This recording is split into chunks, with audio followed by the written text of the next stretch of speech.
تھوڑا پیچھے سے میں آپ کو بیک گراؤنڈ سناؤں تو اس سے اس واقعے کی کا کرب اور زیادہ آپ کے سامنے آئے گا کہ اسماعیل علیہ السلام کے انتقال کے بعد آپ کا جو سسرالی خاندان ہے جرہم، وہ مکے کا حکمران بنا. انہوں نے کوئی 2000 سال حکومت کی. پھر ان کے ظلم و ستم پر بنو خزاعہ نے ان کو نکالا اور وہاں اپنی حکومت قائم کی دوسری صدی عیسوی میں. تو عمرو بن حریث جرہمی نے زمزم کا کنواں بند کر دیا اور پتھر اکھاڑا حجر اسود اور زمزم کے کنویں میں ڈال دیا. اور ابراہیم علیہ السلام نے جو چھترا ذبح کیا تھا اس کے سینگ بیت اللہ میں لٹکے ہوئے تھے، وہ بھی اتار کے زمزم کے کنویں میں، اور پتھر اور باقی سامان اور اس کو بند کر کے برابر کے اس کا نشان مٹا دیا. 300 سال حکومت کی ہے بنو خزاعہ نے اور زمزم کا کنواں دریافت نہیں ہے. 300 سال. 440 میں قصی، 440 عیسوی میں قصی بن کلاب، اللہ تعالیٰ کے نبی کا کہ پردادے کا والد قصی، اس نے دوبارہ قریش کی حکومت قائم کی. جرہم سے خزاعہ نے چھینی، خزاعہ سے دوبارہ آپ کے پردادا کے والد قصی بن کلاب نے، ان کا اصل نام عمر تھا، تو انہوں نے دوبارہ قریش کی حکومت قائم کی. زمزم کا کنواں گم ہے، زمزم کے کنویں کا کسی کو کوئی پتہ نہیں. قصی کا بیٹا ہوا عبد مناف، وہ بڑے خوبصورت، ان کو بطحا کا چاند کہا جاتا تھا، قمر البطحا. ان کے 4 بیٹے تھے، ایک نوفل، ایک عبد شمس، ایک ہاشم، ایک مطلب، جن کو تاریخ نے یاد رکھا. 2 اور بھی تھے لیکن وہ صرف نام ہیں، آگے ان کی کوئی تاریخ نہیں. ایک ابو عمر، ایک ابو عبید. سب سے بڑے اس کے بیٹے عبد شمس تھے، لیکن عبد مناف کے انتقال کے بعد سب قوم نے متفقہ طور پر ہاشم کو سردار مانا. ہاشم سردار بنے، ہمارے نبی کے پردادا.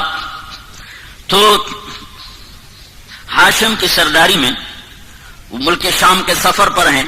انہوں نے مدینہ میں شادی کی، بنو نجار میں، اور خود وہ چلے گئے آگے تجارت کے لیے شام.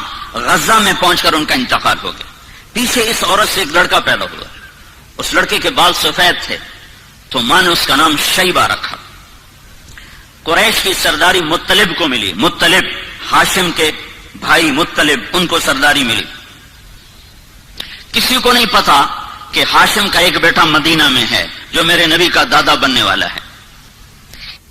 گزرا، چند بچے تیر اندازی کر رہے تھے تو ایک بچے کا نشانہ سیدھا جا کے لگتا تھا، وہ گول جو آخری گول نشان ہوتا تھا اس کے اندر جا کے لگتا. وہ کہتا خذھا وَأَنَا بْنُ ہاشم، دیکھ میرا نشانہ، میں ہوں ہاشم کا بیٹا. تو اس آدمی نے جا کر مطلب کو بتایا کہ ایک بچہ میں نے دیکھا ہے جس کا نشانہ بے خطا تھا اور ہر تیر پہ کہتا تھا دیکھو میرا نشانہ، میں ہوں ہاشم کا بیٹا. تو مطلب کو اتنا پتا تھا کہ میرے بھائی نے ایک شادی مدینہ میں کی تھی، یہ نہیں پتا تھا کہ اس سے کوئی اولاد بھی ہوئی. تو انہوں نے اپنی اونٹنی کو تیار کیا اور مارا ماری کرتے ہوئے مدینہ پہنچے اور ان کی ماں سے ملے.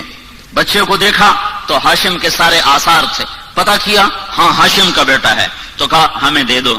ماں نے کہا میری آنکھوں کا نور، میرا آخری سہارا، تمہیں دے کے میں زندگی کیسے گزاروں؟ کہا اسے دے دو، اسے میں قریش کا سردار بناؤں گا، یہ بڑی شان والا ہوگا، تیرا ہی نام زندہ ہوگا. تو سرداری پر ماں نے بچے کے حوالے کر دی. اب یہ بچے کو لے کر مکہ میں داخل ہو رہے ہیں، بچے کے کپڑے میلے ہو چکے ہیں. تو لوگ کہتے ہیں عبد المطلب، مطلب تیرا غلام ہے، نام اس بچے کا شیبہ ہے اور آگے چل کے اسی نام سے یہ مشہور ہونے والا ہے. لوگوں کی زبان سے نکلا عبد المطلب، مطلب تیرا غلام ہے. تو آگے انہوں نے کہا ہاں ہاں ہاں ہاں، بس اتنا کہتے گئے ہاں ہاں، یہ نہیں بتایا کہ میرا بھتیجا ہے، اور ان کی بات کا انکار بھی نہیں کیا.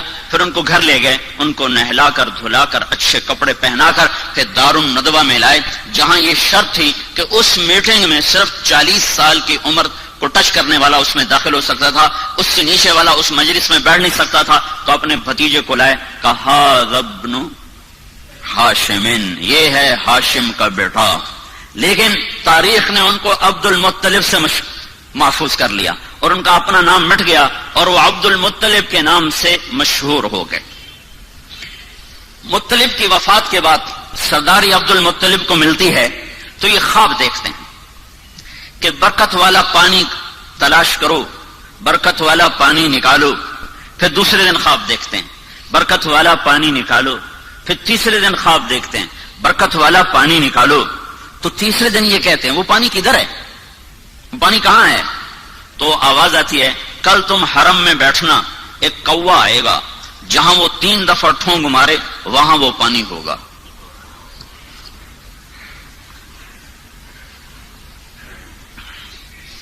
تو عبد المطلب صبح جا کے حرم میں بیٹھ گئے دار الندوہ ملتزم کے ساتھ. ایک کوا آیا جہاں زمزم کنواں، وہاں کے بیٹھا، ایک ٹھونگ ماری، پھر دوسری ماری، پھر تیسری ماری، پھر وہ اڑ گیا.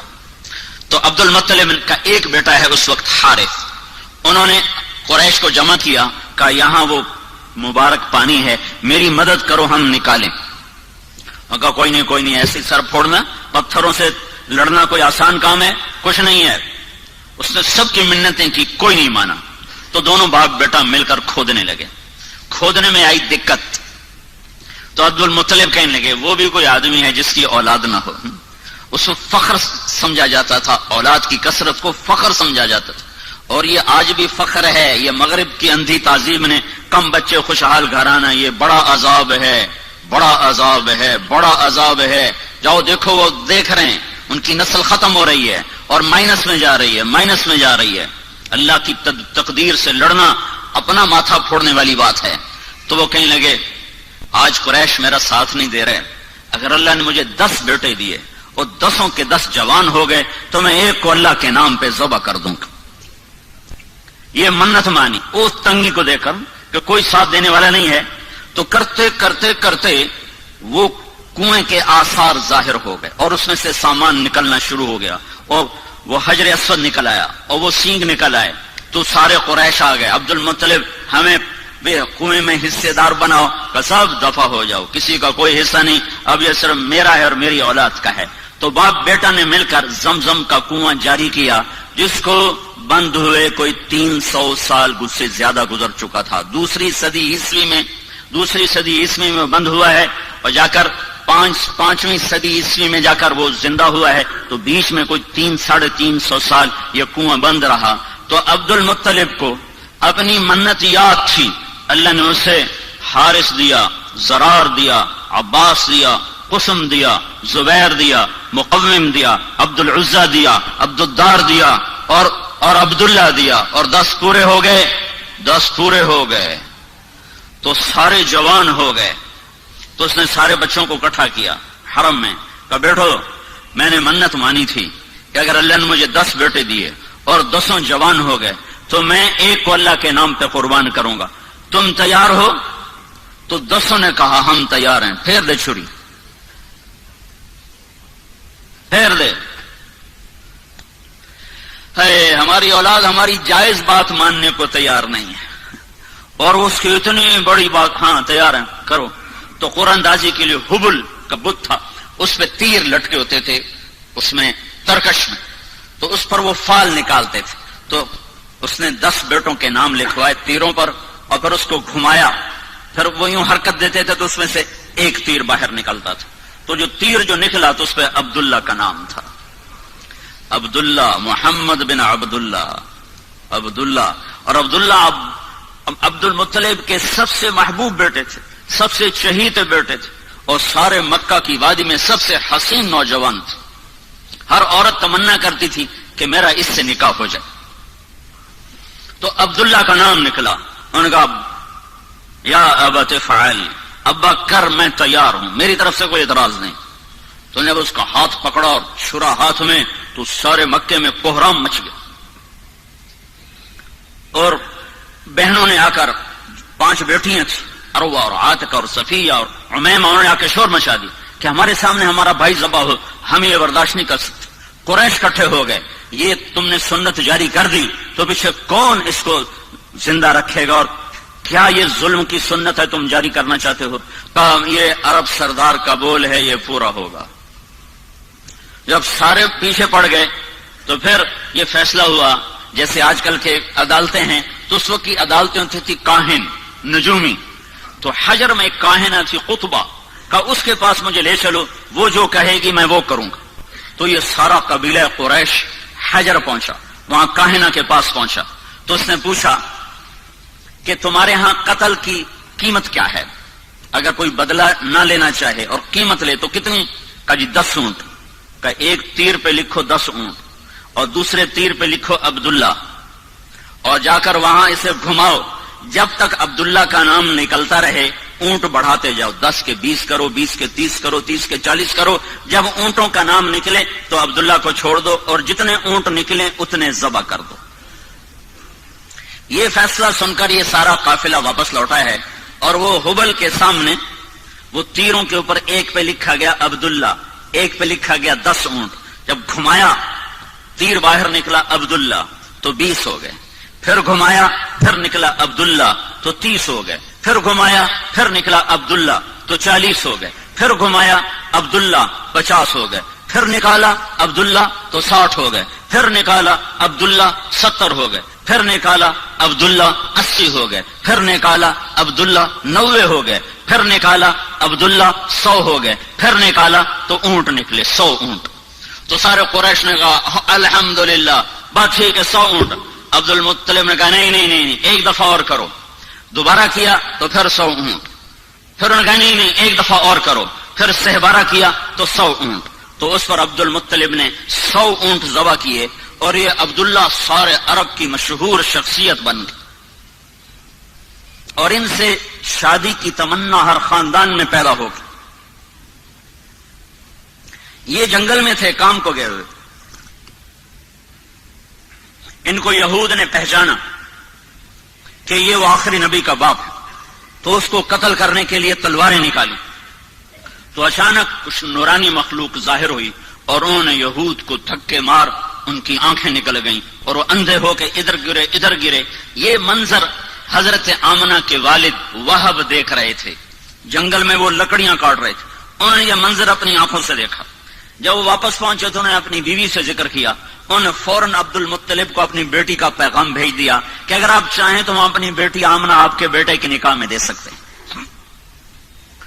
تو یہ بہت بڑی شادی ہوئی، اور مکے کی یادگار شادی تھی کہ ذبیح، اللہ کے نبی کہا کرتے تھے انا ابن الذبیحین، میں 2 ذبیح کا بیٹا ہوں، ایک میرا دادا اسماعیل وہ بھی ذبح ہوتے ہوتے بچا، ایک میرا باپ عبداللہ وہ بھی ذبح ہوتے ہوتے بچا، دونوں کو اللہ نے بچایا۔ تو یہ شادی ایک عظیم اور فقید المثال قسم کی شادی ہوئی کہ ایک عبداللہ کا چرچا، ایک عبد المطلب کی سرداری اور شہرت، اور ایک سارے خاندانوں کی تمنا اس سے شادی کرنے کی، اپنی بیٹیاں دینے کی۔ تو یہ ایک یادگار شادی تھی، اور عرب کا دستور تھا کہ شادی کے بعد لڑکا 3 دن سسرال میں رہتا تھا، پھر اپنی بیوی کو لے کر گھر آتا۔ ان 3 دن میں اللہ کے نبی کا حمل ٹھہر گیا، اور آ کر اپنی بیوی کے ساتھ کتنے دن رہے؟ 2 مہینے، صرف 2 مہینے، اور تجارتی قافلے کے ساتھ ملک شام کا سفر کیا ہے۔ واپس مدینہ پہنچے ہیں تو ان کے پردادا ہاشم کی بیوی وہیں کی ہیں، وہاں خاندان ہے، تو وہاں یہ بیمار ہوئے، تو سارا قافلہ کچھ دن منتظر رہا، پھر انہوں نے کہا جب تو ٹھیک ہو جائے تو آ جانا، ہم چلتے ہیں۔ قافلہ چلا، عبداللہ کا انتقال ہوا 25 سال کی عمر، حضرت عبداللہ دنیا سے گئے ہیں 25 سال کی عمر، اور نابغت الجعدی کے مکان میں ان کی تدفین ہوئی۔ جب یہ قافلہ پہنچا، عبد المطلب کا دل عبداللہ میں اٹکا ہوا تھا، جب قافلہ دیکھا بیٹا نہیں دیکھا، کہا میرا بیٹا کہاں ہے؟ کہا وہ بیمار تھا۔ تو عبد المطلب نے اپنے بڑے بیٹے حارث کو بھیجا کہ جاؤ پتہ کرو عبداللہ کا کیا حال ہے۔ جب پہنچے تو آگے تربت تھی، عبداللہ نہیں تھا۔ انہوں نے کہا یہ عبداللہ ہے، مٹی تھی، خاک تھی۔ تو عبد المطلب نے آ کر بتایا، حارث نے آ کر بتایا کہ ابا عبداللہ کو اللہ نے اٹھا لیا ہے۔ اس پر حضرت آمنہ نے ایک مرثیہ کہا ہے، ان کی وفات پر کلیجہ نکال کے باہر پھینک دیا ہے۔ صرف 2 مہینے کی رفاقت ہے، اور پھر بے وگی ہے، ماں کے پیٹ میں 2 ماں کے ہیں، عبداللہ دنیا سے اٹھ گئے ہیں۔ اب عبد المطلب کی تمنا ہے کہ بیٹا پیدا ہوتا کہ میرے بچے کا نام رہ جائے، جو کہ نام باپ سے ہوتا ہے. تو سارا قریش منتیں مان رہا ہے، سارا عبد المطلب کا خاندان منتیں مان رہا ہے کہ بیٹا پیدا ہو، بیٹا پیدا. تو اللہ نے جب بچہ دیا 12 ربیع الاول 22 اپریل 571 عیسوی، 1 جیٹھ 628 بکرمی، صبح کے 4:20 پر آفتاب نبوت طلوع ہوا ہے. تو ابو لہب کو جا کر ان کی باندی نے بشارت دی کہ آپ کو مبارک ہو، آپ کے بھائی کا نام زندہ ہو گیا، ثویبہ. تو ابو لہب نے اس خوشی میں اپنی باندی کو آزاد کر دیا. ایک دن ابو لہب کو کسی نے خواب میں دیکھا، پوچھے تیرے ساتھ کیا ہو رہا ہے؟ کہ جہنم کی آگ ہے، ہر پیر کو ایک نوخن کے برابر پانی کا قطرہ پینے کو دیا جاتا ہے. ثویبہ کو آزاد کرنے میں جو میں نے عبداللہ کے محمد کے پیدا ہونے پہ جو خوشی منائی تھی، اس کے سلے میں ایک قطرہ پانی ہر پیر کو پلایا جاتا ہوں. تو کتنے ارمانوں سے یہ گھر بنا اور کتنی جلدی ٹوٹا ہے، کتنی جلدی ٹوٹا ہے. 2 مہینے بھی آباد نہیں رہا، ٹوٹا ہے. اب بچہ پیدا ہوا ہے تو اس کو باپ کا نہیں پتا ہے. کیا وہ نہیں پوچھتے ہوں گے میرا باپ کون ہے؟ اور 4 سال رہے خوازن میں، بنو سعد میں، پھر ماں کے پاس آئے. 6 برس کے ہوئے تو ایک عرصہ گزر گیا تھا. تو حضرت آمنہ نے عبد المطلب سے اجازت چاہی کہ میں اپنے خامند کی قبر کی زیارت کرنا چاہتا اور اپنے سسرال ننہال سے ملنا چاہتا. تو عبد المطلب نے اجازت دے دی. 2 اونٹوں پہ یہ قافلہ چلا ہے، ایک اللہ کا رسول ہے، ایک ام ایمن آپ کے والد کی خادمہ ام ایمن، نام ان کا برکت تھا، مشہور ام ایمن تھی، ایمن کی والدہ، حبشی عورت تھی یہ، اور ایک حضرت آمنہ. یہ 3 افراد کا قافلہ مدینے پہنچا ہے اور نابغہ کے گھر میں اترا ہے. تو آپ تصور کرو جب پہلی دفعہ ہیں اللہ کے نبی باپ کی قبر پر گئے ہوں گے، کیا تصور، کیا تاثر ہوگا اس وقت اللہ کے نبی کا. اور آمنہ کا کیا حال ہوا ہوگا. آمنہ 25 سال کی ہو چکی اب، اور ماں اور بیٹا، اور آگے تربت ہے، قبر ہے. کیا باتیں ہوئیں، کیا گلے ہوئے، کیا شکوے ہوئے، ان کو تاریخ نے محفوظ نہیں کیا ہے، نہ کسی مورخ کے قلم نے ان کو پکڑا ہے. ہم تصور اور تخیل میں دیکھ سکتے ہیں کہ ایک جوان بیوہ معصوم بچے کو لے کر پہلی دفعہ جب خامد کی قبر پر گئی ہوگی تو اس کی زبان سے کیا کیا مرثی اور کیا کیا نوحے نکلے ہوں گے، اور اس کے دل نے کیا انگنت کہانیاں اپنے اندر ہی اندر دہرائی ہوں گی اور سنائی ہوں گی. 1 مہینہ وہاں قیام کیا ہے.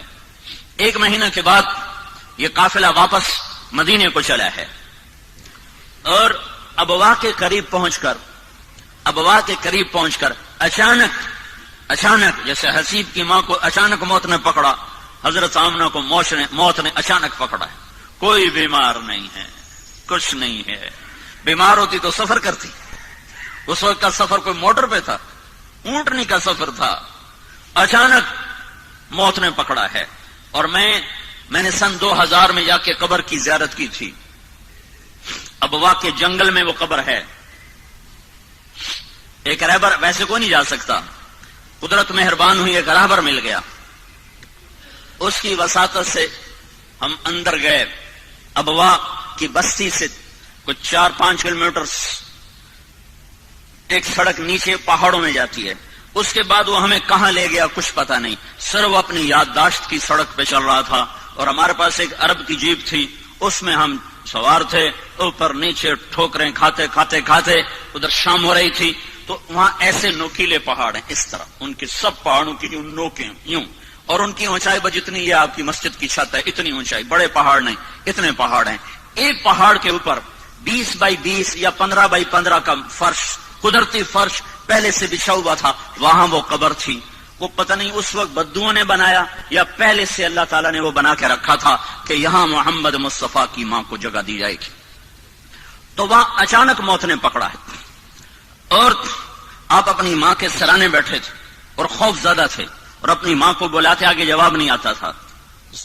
پتہ نہیں کیا تکلیف ہوئی، اللہ ہی جانے. مجھے ایسے خیال آتا ہے کہ دل کی تکلیف ہوئی ہوگی. جو اچانک جو موت آئی تو یہ خیال آتا ہے کہ غالباً وہ بولا بھی نہیں جا رہا تھا.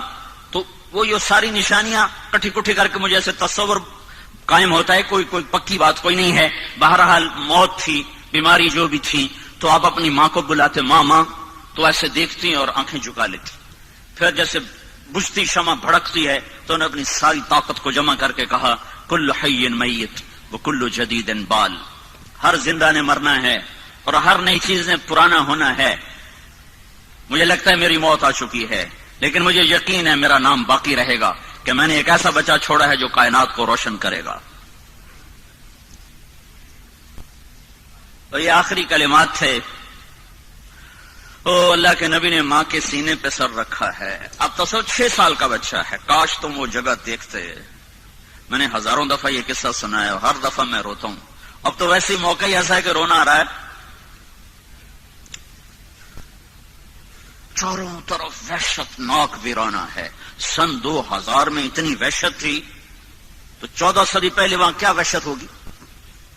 اور 6 سال کا بچہ ماں کے سینے پہ سر رکھا ہوا ہے. اسے نہیں پتا موت کیا چیز ہے. پہلی موت دیکھی نا. لہذا وہ حیران ہے کہ میری ماں بولتی کیوں نہیں. تو کہتا ماں تو بولتی کیوں نہیں. کس نے قبر کھودی یہ اللہ جانتا ہے. حضرت ام ایمن گئیں ابوا یا کوئی وہاں سے گزرا، ان دونوں میں سے کوئی ایک بات ضرور ہوئی ہے. قبر کھودنے کے بعد جب نیچے اترے ہیں تو اللہ کے نبی نے دوڑ لگائی اور جا کے ماں کی قبر پر لیٹ گئے.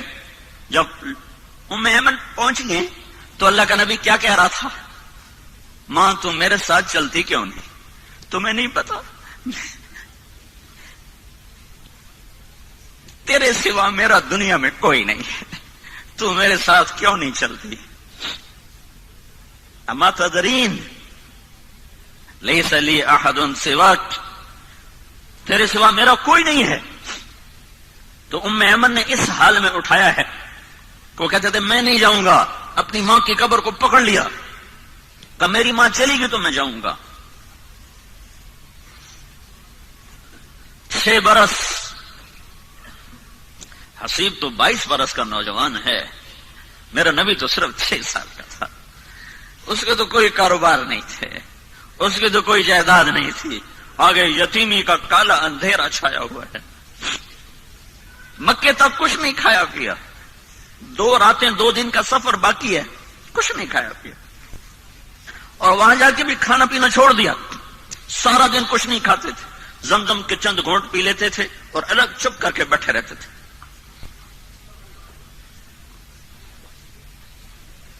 6 سال کے بچے کو نہ ماں ملے نہ باپ ملے، اس کی کیا زندگی ہوگی. ہو کون والضحى واللیل اذا سجا. مجھے قسم ہے تیرے روشن چہرے کی، مجھے قسم ہے تیری سیاہ زلفوں کی، جس کے چہرے کی قسمیں اٹھائے، جس کی زلفوں کی قسمیں اٹھائے، جس کے بول کی قسم اٹھائے. وقیلہ یا رب ان هؤلاء قوم لا یؤمنون. جس کے وجود کی قسم اٹھائے. لعمرک، مجھے تیری جان کی قسم. جس کے شہر کی قسمیں اٹھائے، جس کو حبیب اللہ کا ٹائٹل دے، رحمت للعالمین کا خطاب دے، شاہد اور مبشر اور نذیر اور داعی اللہ اور سراج منیر اور مزمل اور مدثر اور طٰہٰ اور یاسین اور محمد اور احمد اور ماہی اور حاشر اور عاقب اور فاتح اور خاتم، ابو القاسم اور طٰہٰ اور یاسین. اتنے خوبصورت نام جس کو دے رہا ہو. اور اس کے لیے تو سونے کے گھر ہوتے اور براق کی سواریاں ہوتی. ماں باپ سر پہ سایہ کیے ہوئے ہوتے. 6 سال کی عمر میں اٹھایا ہے. بوڑھا 102 سال کا دادا، 102 سال کی عمر. جب انہیں دیکھا اپنے پوتے کے آنسو تو ان کا سینہ غم سے پھٹ گیا. انہوں نے 24 گھنٹے کے لیے آپ کو ساتھ رکھا لیکن آپ کا کھانا پینا چھوٹ گیا تھا سوائے زمزم کے پانی کے. کئی کے دن کچھ نہیں کھاتا. دادے کا آسرا ملا ہے تو 2 سال بعد اللہ نے کہا تو بھی واپس آیا، تینوں میں نہیں رہن دے. 2 سال بعد اس کو بھی اٹھا لیا ہے. تو میرے نبی نے کہا مجھے یاد ہے میں 8 سال کی عمر میں اپنے دادا کے جنازے کے ساتھ روتا ہوا جا رہا تھا. ابو طالب نے سنبھالا لیکن ابو طالب غریب تھے، روٹی پوری نہیں کر سکتے تھے. آتا ہے کہ آپ بکریاں چرا کے شام کو آ رہے تھے، ننگے پاؤں تھے، ننگے سر تھے، جوتا بھی نہیں تھا پہننے کو. مجھے مکے میں ننگے پاؤں چل کے دکھاؤ، تمہارے آبلے نہ پڑ جائیں تو. اور تمہارا نبی 8 سال کی عمر میں ننگے پاؤں اس کے صحراؤں میں سارا دن بکریاں چراتا تھا کہ چند سکے ملیں گے جس سے میری روٹی چلے، کہ چچا غریب ہے. ویسے وہ سب کچھ قربان کر دیا ابو طالب نے، پر تھا ہی کچھ نہیں، شرافت تھی، رزق نہیں تھا. تو سارا دن آپ بکریاں چراتے تھے اور شام کو 8 سال کے بچے کھیلتے تھے اور تمہارا نبی بکریوں کے پیچھے ہوتا تھا کہ کچھ سکے ملیں گے جس سے میرے چچا کا بھی اور میرا بھی گزارا ہوگا.